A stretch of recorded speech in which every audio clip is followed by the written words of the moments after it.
ఈరోజు 24th జాతీయ వినియోగదారుల హక్కుల దినోత్సవం. ఏదైనా మనం వస్తువు కొన్నా, సేవ పొందినా మనం వినియోగదారులం. అవునా? కానీ మనకు తెలియకుండా మనం మార్కెట్‌లో ఎన్నో రకాలుగా మోసపోతూ ఉంటాం. ఆ మోసాల నుంచి మనల్ని ఎలా కాపాడుకోవాలో ఒక చిన్న వీడియోలో మనం తెలుసుకుందాం. భారతదేశం మనకు 1986లో వినియోగదారుల హక్కు చట్టం ద్వారా మనకి కొన్ని హక్కులైతే ఇచ్చింది. అవేంటో మీకు తెలిస్తే కామెంట్ చేయండి.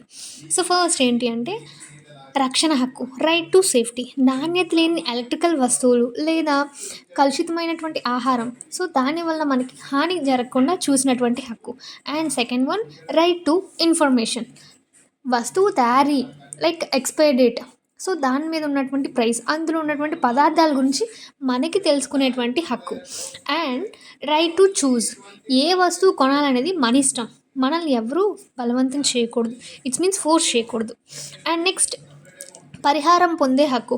ఒకవేళ వస్తువు అనేది పాడైపోతే దాన్ని మనం ఎక్స్చేంజ్ చేసుకోవచ్చు, లేదు అంటే డబ్బులు మనం తిరిగి వెనక్కి తీసుకోవచ్చు.